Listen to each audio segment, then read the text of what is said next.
All right, what is up, ladies and gentlemen? Welcome back to a brand new episode of the Jesse Hughes Show. Thank you guys so much for tuning in. Lock in. It's time, Patriots. Make sure you hit that subscribe button. If you're watching on YouTube, drop a comment below. Where are you watching? Tell me where you're watching from. Or if you're on X, if you're over on X, make sure you hit follow. Make sure you repost this live stream. And also drop a comment. Tell me where you're following from, where you are watching from. We love you guys. Thank you so much. It is time for the traditional sip of the chair wine. It tastes so much better from the bottle. It tastes so much better from the bottle. I don't care what anybody says. I don't care what anybody tells you. It tastes so much better from the bottle. All right, we have got a lot to discuss tonight. So yesterday, there was a election, a big election, one that had a direct impact on the midterms and affected how they could go. So Virginia was voting on a ballot referendum to amend the Virginia Constitution to allow the state legislature to pass a new set of congressional maps to restore fairness to Virginia's elections. Of course, this is the most ridiculous thing you've ever seen. And if you've seen the map, the 10-1 Democrat to Republican map, it's utterly ridiculous. This is not fair. There's a lot wrong with this. And there's a lot wrong with how this measure was implemented in the first place. So we're going to go back through the history in a minute. We're going to talk about the history of it in a minute. But this thing passed 51.5% to 48.5%, a 3-point margin, closer than I thought it was going to be. I expected this to pass. It was closer than I thought it was going to be. And the reasons being that the RNC did not pour a ton of money into this race. Democrats were heavily outspending Republicans, and Nova exists. And we're going to get into all of that in just a moment. But there is so much here to talk about and to discuss. So let's dive right in with a brief little timeline.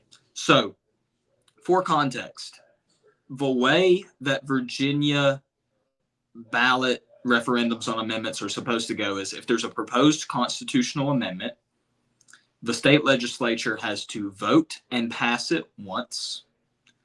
There has to be an intervening election, and then they have to vote and pass it a second time in a second session. So 2 sessions and intervening election between both of them. What happened in Virginia is that the Democrats, once they retook the House of Delegates and once it looked as if Abigail Spanberger had a good chance of winning the governorship, the Democrats, during a special session that was about the budget, in the middle of the election, brought this amendment to the floor. Now, in special sessions in Virginia, you can't bring a separate measure to the floor other than what you're supposed to be talking about unless it is voted on and approved by 2/3 of the House, of the chamber. Democrats did it anyway. They didn't hold a vote. They didn't hold a vote on the floor. They just brought it up and they passed it. And they could because they had a majority in the House of Delegates in the Senate. And then, so this is in the middle of an election. There's no intervening election. This is during an election. So the election ends. This thing gets passed one time. Then back in January, they meet again. They pass it a second time. All right, this thing is passed. It probably shouldn't have been. There's some legally dubious things going on here, but they pass it. The second thing is that once an amendment is passed, you're supposed to have 90 days between the passage of the amendment and before the first ballots roll out to allow it to be posted at courthouses, at registrars, to allow people to read it, educate themselves on it, see what's coming up. 90 days. The time between when this amendment was passed and when election day was supposed to be was less than 90 days. In fact, Virginia has over a month of early voting, which is ridiculous. The time between when this amendment was passed by the legislature and when it was supposed to be voted on during early voting, when early voting began, was 40 days. 40 days. They broke the law with the passage of it in the House the first time and the second time. They broke the law with how long it's supposed to be posted for. And they also broke the law when it came to the language of the amendment, because the amendment, it's supposed to be neutral, unbiased, nonpartisan language. And this thing straight up reads, vote yes to allow a temporary measure to restore fairness to Virginia's elections. Granted, listen, just over a little over 50% of the state is Democrat. Just under 50% of the state is Republican. There were 6 Democrat districts. There were 5 Republican districts. That was fair. Now it is 10 Democrat districts and 1 Republican district. That is not fair. That is not fair to anyone. And you have 5 districts in Fairfax County alone, which was a large part of how this amendment was able to pass, was Fairfax County. But you have 5 districts running through Fairfax alone. None of this stuff is fair. None of this stuff makes sense. And yet the Democrats pushed it anyway. Where were the courts, you might ask? Where were the courts? Well, a judge in Tazewell County, which is out in the Appalachian region, it's out in Southwest Virginia, a judge in Tazewell County issued a statewide injunction on the Board of Elections taking any action on this amendment. Unfortunately, this left things pretty unclear for the rest of the state. Well, excuse me. Before this happened, this got heard by the Virginia Supreme Court. And the Virginia Supreme Court said, there are some procedural issues here that we will have to address, but we're going to wait until after the election takes place to address them. Pure cowardice. Pure cowardice.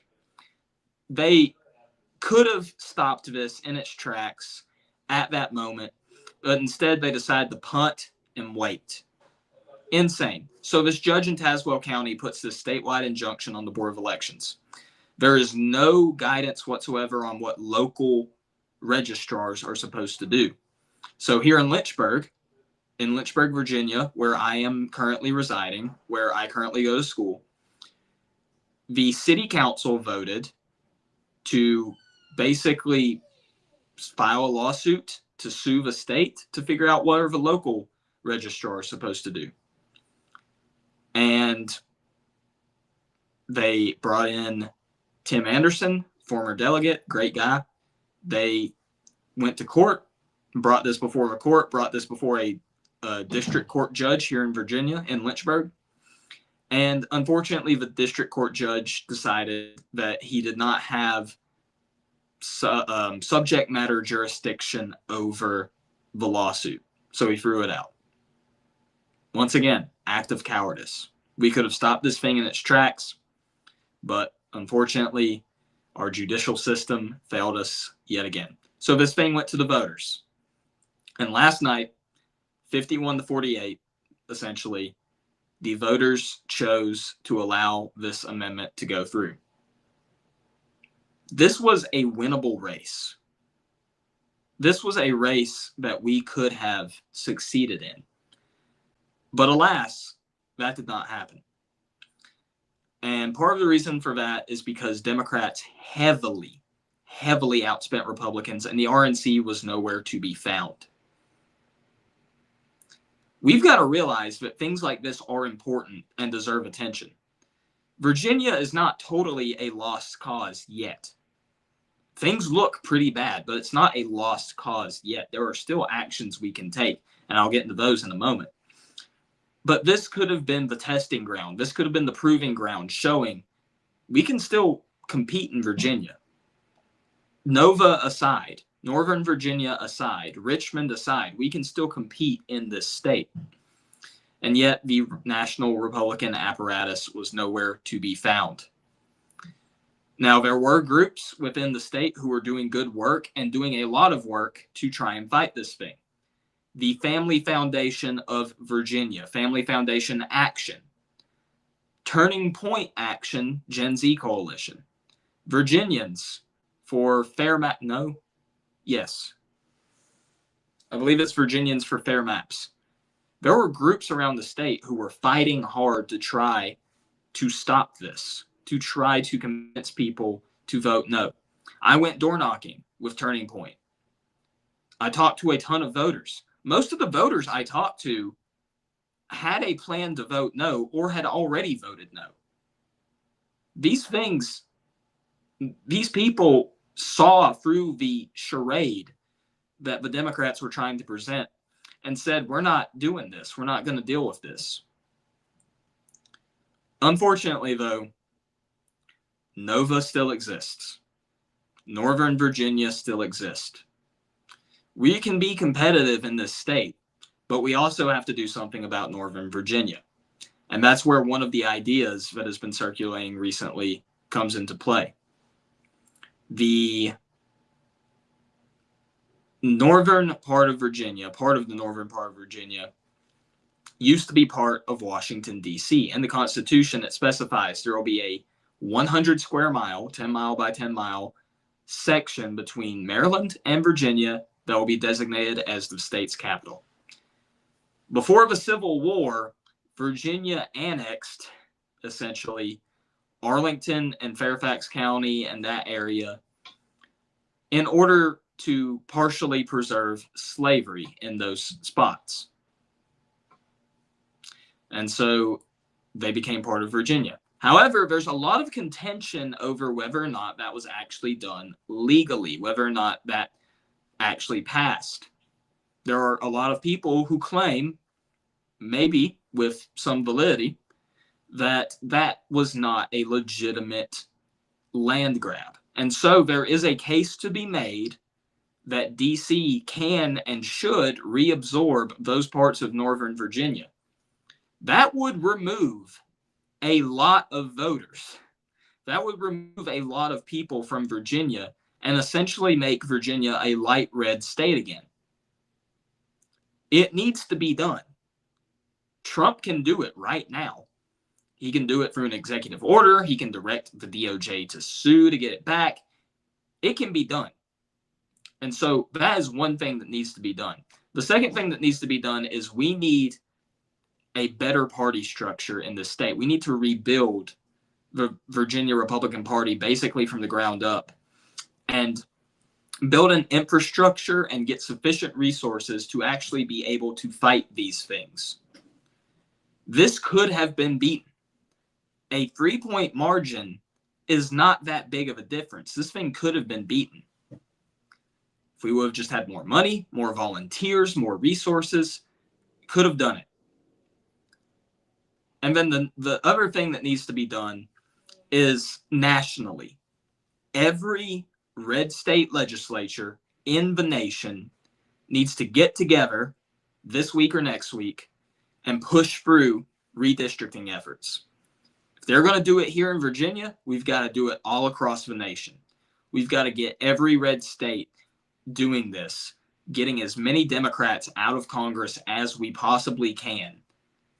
That is one of the ways that we can ensure a midterm victory. That is one of the ways we can ensure it. We've got to do it. Call your state representative. Tomorrow morning, call your state representative. If you don't know who they are, find out who they are. Call them. Tell them, we've got to get moving. We've got to counter this. There's no reason that we shouldn't be fighting back. Oh, but my principles. Oh, but my procedure. Oh, but the cultural norms and this and that, and I'm a principled conservative. You are going to get left behind if you are speaking like that, if you as your mindset. If we have power, we should not be afraid to use it. That is one thing that drives me crazy about Republicans all across the country. If you have power, use it. Use it effectively. Use it within certain boundaries, of course. Don't go insane, but use it. Use it for good. There's no reason why you shouldn't be using power if you have access to it. But my principles, your principles are going to die with you in the gulag if we allow the radical left to take power in this country. Your principles aren't going to mean anything when you're lined up against a wall to get shot. Your principles will be irrelevant. The left does not care that you have principles. All they care about is winning. We need to care about winning too. Of course, we have guidelines, we have limitations, but everything within our power that is possible for us to do, we need to do. And we need to do it now.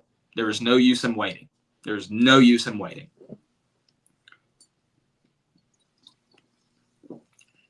I'm angry about this. Very angry, in case you can't tell. And so it's just insane to me that we allowed this to happen. It's insane. The polling was literally in Republicans' favor, in the no campaign's favor, so much during so much of this election. I don't know how the national Republican apparatus didn't think that this was a race worth pouring investments into. I don't know what was happening, but this is what we got. The future looks grim in Virginia, but do not fear. Things are not all lost. We can still fight back, and we should. All right.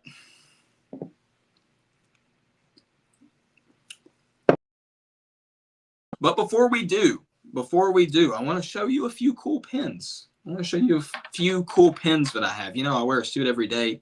Most of the time I have a lapel pin on. I don't have any that really look great with the suit, but I do have a few cool pins. You know, you got this one. You like that? You like that? Yeah.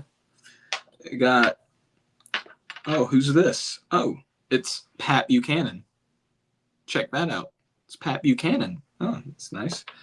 Oh, we've got the Appeal to Heaven flag as a pin. Yeah. Appeal to Heaven. That's pretty cool, right? And then what's this one? Oh, looky there. Looky there. A little moment for the lone bulwark out there. Okay, yeah. If you like those pins, you know, I love these pins. I wear them all the time. If you like pins like that, if you wear nice clothes like I do a lot, or if you just want cool pins that you can add to your collection, I've got the perfect spot for you. You can get all of those pins and more at our partner, DeusVoltLapelPens.com. That is DeusVoltLapelPens.com. And if you use my promo code, ChristFamilyNation26, you will get 10% off at checkout. Excuse me, I had a soda bubbling up. Use ChristFamilyNation26 at checkout for 10% off of your purchase from DeusVoltLapelPens.com. Tell me you don't want, it's the 250th anniversary of America. Tell me you don't want a nice Appeal to Heaven flag. Look at that. Look at that. It glows in the dark. This one, it glows in the dark. It glows in the dark. And if one of these pins is mysteriously not on the website, sold out, you can hit notify me when available. And you won't get spammed with marketing emails. You won't get spammed with random promotional stuff that doesn't matter. You'll just simply get an email that says, this pin is now available. I mean, look at this. Look at this. Tell me you don't want that. Tell me you don't want that. It's a great pin. Oh, I dropped it. Go to DeusVoltLapelPens.com. Use code ChristFamily26 for 10% off at checkout. Christ Family Nation 26 here in the Big 26. All right. Great company. Great company. Great guy that runs it. I go buy his stuff. Go buy his stuff. That's all I can tell you. Go buy his stuff. We are sponsored. We love these guys. We appreciate them. All right. We're going to move on here to another topic of conversation here in the good old Big 26. Ilhan Omar is under an increasing amount of scrutiny and fire We all know Ilhan Omar. She's part of the squad. She's a far-left lunatic, just like the rest of them. And just so it turns out that she also is apparently in a lot of financial trouble, or could be potentially coming up soon. So how she even got to this country in the first place is pretty dubious. I've heard two different versions of this story. Some people say that Ilhan Omar married her brother to get citizenship. I've even heard the president allege that. Other people say that she actually married her brother so her brother could get citizenship. The details are fuzzy. It's an allegation. I'm not saying it's true. It's just an allegation. I'm just reporting about allegations. But those are the allegations. She either married her brother so she could get citizenship or so that he could get citizenship. Either way, if it's true, it's immigration fraud. If it's true, it's immigration fraud. And so she gets into America. She somehow becomes a congresswoman in the state of Minnesota. She is ethnically Somalian. She's from Somalia. She represents a large community of Somalis, actually, in her district. In fact, she is on record as saying that she's not in Congress to represent the interest of America, but to represent the interest of Somalia. More on that in a minute. Anyway, she's in Congress, and recently people did some digging and started noticing some very dubious things. Once again, these are all allegations. None of this, I'm not saying any of this is true. It's just all allegations. Please don't sue me. But people did some digging. In 2018 or 19, before she got into Congress, her net worth was reported to be a couple $1,000s. It was not substantial. It was nothing to write home about. Within a couple of years, her net worth on her financial disclosure reports increased to an upwards of $30 million. $30 million. That's interesting. Where'd that money come from? And recently, there have been allegations that have come out about how she might have gotten that money. Supposedly, her husband, not her brother, but an actual husband this time, with whom she does not share a last name, by the way. Interesting circumstance. Allegedly, her husband owns some businesses. And none of these businesses actually exist. They have a winery that doesn't even sell wine. And yet, they've been raking in millions of dollars from these ventures. Also, supposedly, allegedly, using a political consulting firm, she gave her husband $3 million of the donations that were given to that firm. That's interesting. There's a lot going on here. And recently, once this pressure started coming, once there was a pressure campaign, these things started getting unveiled and allegations started flying around. The House Oversight Committee actually opened an investigation, and the DOJ said that they would also be opening an investigation into this. They'd be looking into these details. And she started changing her financial disclosure report, saying, there was a mistake, and it went back to a couple $1,000s as her net worth reported, like $12,500, I think. Not so fast, Ilhan. There are some dubious things afoot. What are you doing? There are some dubious things afoot. And many of these dubious things constitute a little thing called financial crime. Fraud, if you will. She should be used to fraud, right? She lives in Minnesota. Her community is mostly Somali. And just a few months ago, Nick Shirley unveiled that these Somalis were raking in billions with a B, of dollars in fraud, taxpayer money, running fake daycare centers, fake medical centers, what have you. Billions of dollars. And who came out to defend them but Ilhan Omar herself? Curious, isn't it? It's very curious. One second, please. So one has to ask themselves, where did she get this money from? Why is she defending fraudsters? What's going on here? There's something going on here behind the scenes. Something smells fishy. Well, I don't know if any of these allegations are true. But if they are, then there's a very simple solution that is within our grasp that we have to take into place. If the allegations against Ilhan Omar are true and she has in fact committed a ton of financial fraud, she needs to face criminal charges.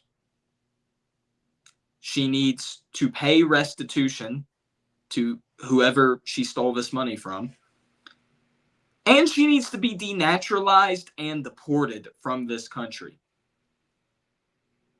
Ilhan Omar, despite what a piece of paper with her name on it says, she is not an American. Despite what a piece of paper with her name on it says, she is not an American. She does not care about this country. She has said on record, I'm not here in Congress to represent Americans, but to represent the interest of Somalia. She doesn't care about this country. She doesn't care about its values. She doesn't care about its culture. She doesn't care about its heritage. She doesn't care about its people. She is not an American. She is not assimilated. She has not proven herself worthy to be bestowed the title of American. She might have a piece of paper with her name on it that says citizen, but that doesn't mean anything.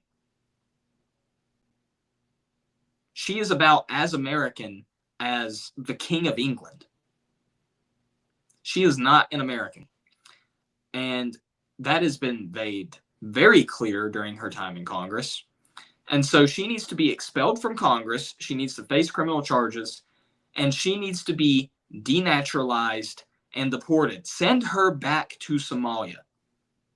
There is no reason for her to be in this country. And take a few of her Somali friends with her.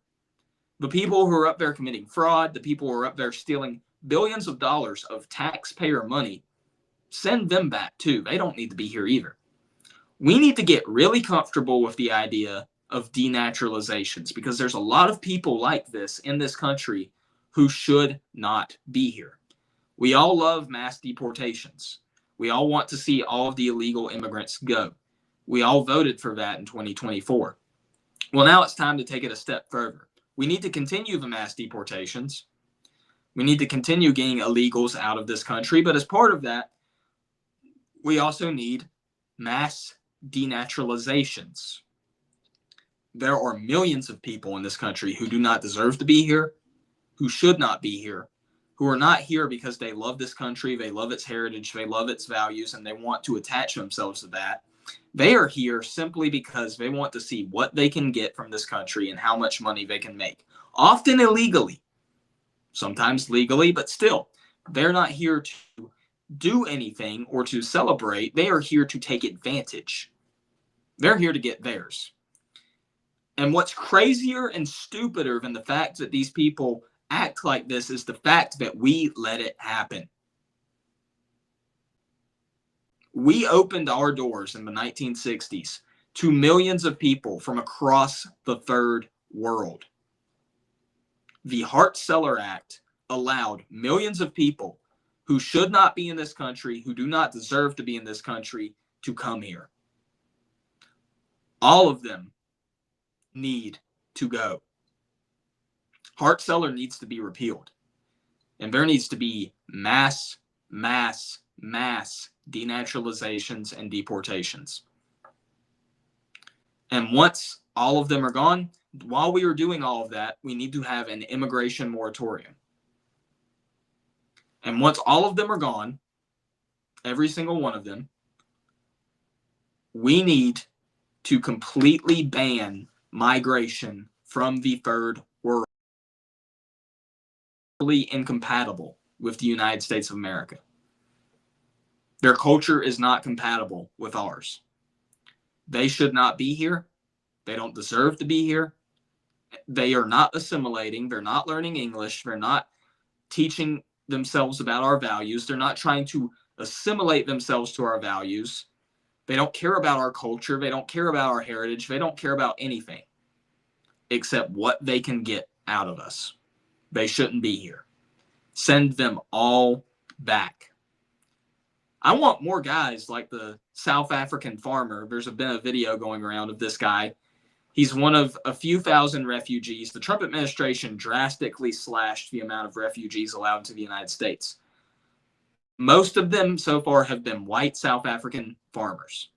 Why? Because South Africa, a bit of a lesson here for what our future could be if we don't course correct. South Africa allowed racial grievance politics to take over, and they ended up slaughtering white people in the country en masse. If you are a white South African, you are in danger if you're still in that country. And so the Trump administration allowed some refugees in, and there was a video that went viral the other day of one of these guys talking about how blessed he is to be in the United States and how much he loves it here, and that he's grateful, and that he gives thanks to God for being here, and that he's working hard on a farm in Alabama. Guys like this should be the kind of immigrant, if we accept any, that we let into this country. Not people like Ilhan Omar. Guys like this. These are the people I want to come. You're grateful. You want to work. You're grateful to be here. You want to actually assimilate. You love the culture. You love the history. You love the ideas. You love everything about this country. You love the people. You actually want to be here. You're grateful to be here, and you want to assimilate. Those are the kind of people we should be laying in. Not more Ilhan Omars. Give me more South African farmers and less Ilhan Omars. That should be our immigration system. And our country would be much better off if that were the case. Need to ban third world migration completely. There's no reason anyone from the third world should be allowed into this country. All right.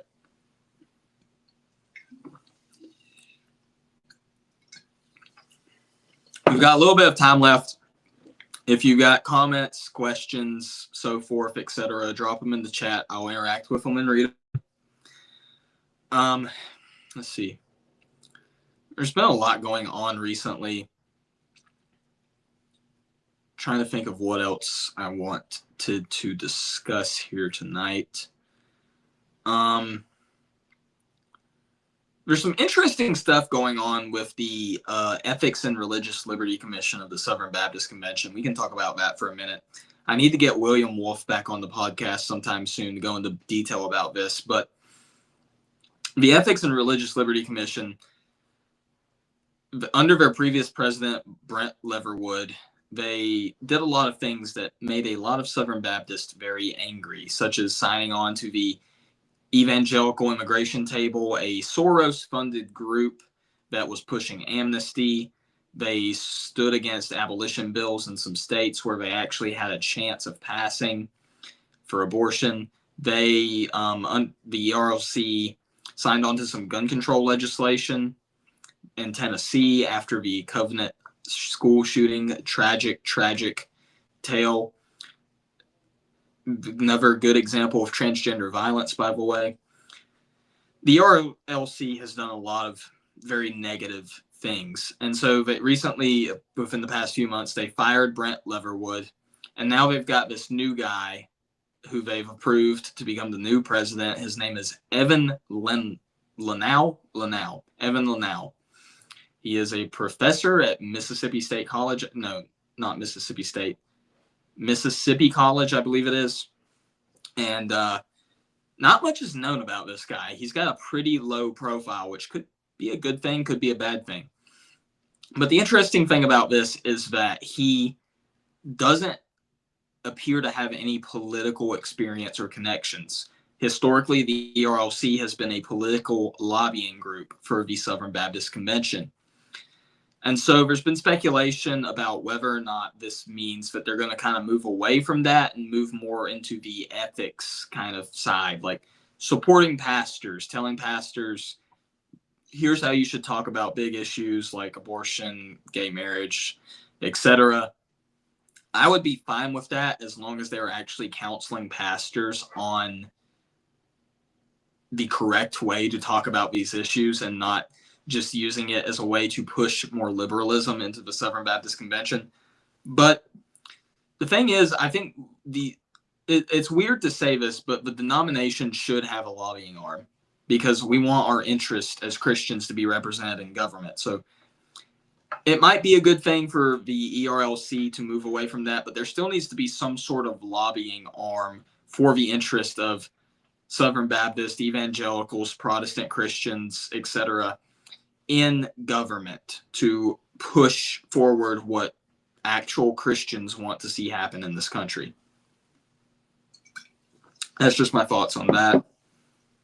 There's been a lot going on. I'm sure you guys saw the thing about Camp of the Saints getting blacklisted from Amazon. I ordered a copy as soon as it got reinstated. I'm excited to read it. I'm excited to read it when it gets here. There's been a lot of things happening. So, very interesting times that we are in. But we are always hopeful. We always have reason to have hope. And that is because Christ is still on his throne. All right, guys, I'm going to call it a night here. Thank you guys so much for tuning in. Make sure to like, subscribe, repost, follow, do whatever you need to do on whatever platform you're watching. Thank you, guys. I appreciate you all so much. God loves you, and so do I. Have a great night.